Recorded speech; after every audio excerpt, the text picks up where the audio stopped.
On today's show, Honda's new Ridgeline uses speaker technology that no one else in the industry has. Automakers are cutting back production in the North American market, and Don Panoz picks his dream team drivers for the 24 Hours of Le Mans. All that and more coming right up on Autoline Daily.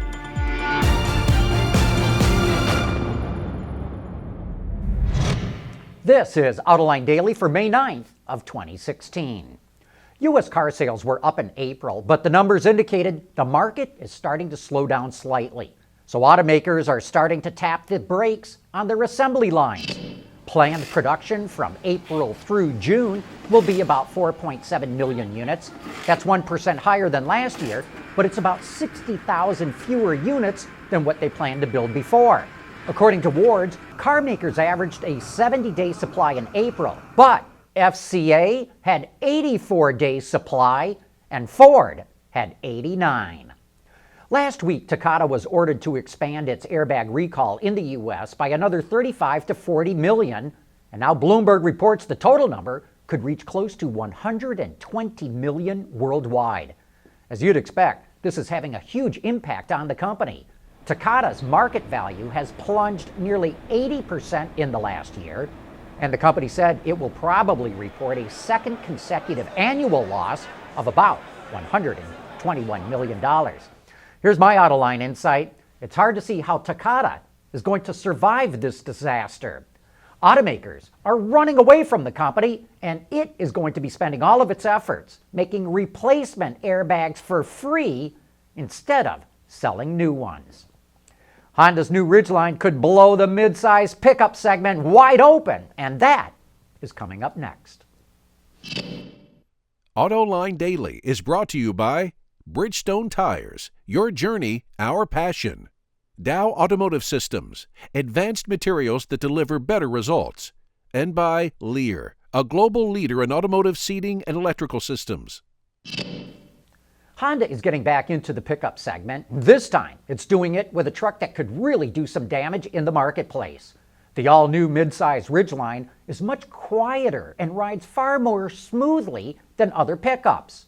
That's because it uses a unit body construction instead of body-on-frame, and it has an independent rear suspension instead of a solid rear axle.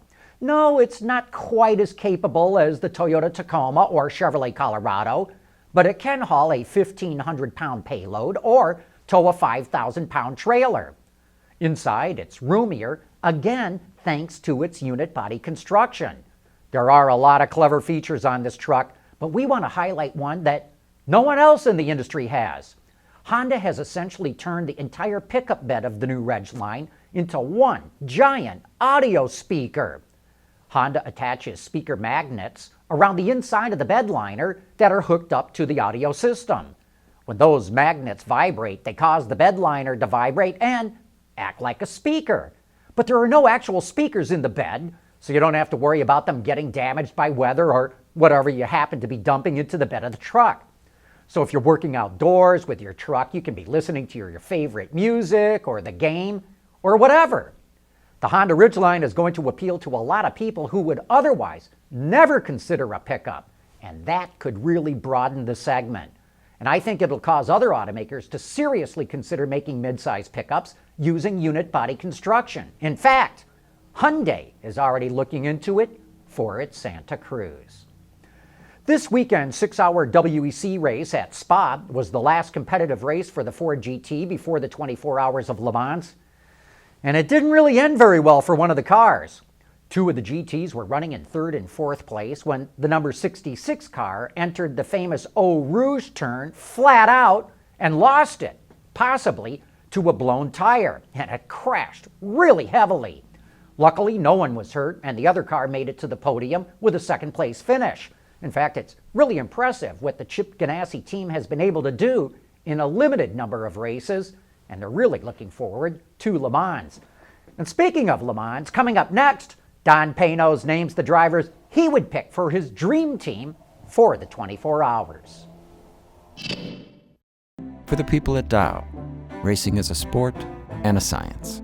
We enjoy one and learn from the other. But like most competitive people, we like winning at both. This is the human element at work. Tao. There's more car news and industry insight from the Autoline Network every day. Take a moment to click that subscribe button. You'll never miss another Autoline episode.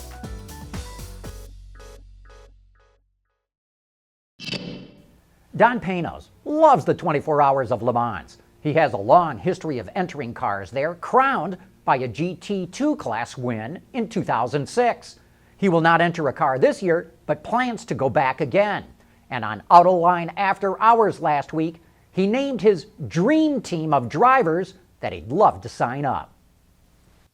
It would be Alan McNish, J.J. Leto, David Brabham.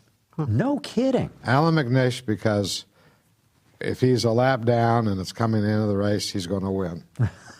J.J. Leto is the best traffic driver that's out there. He can get his way through traffic like nobody I've ever seen.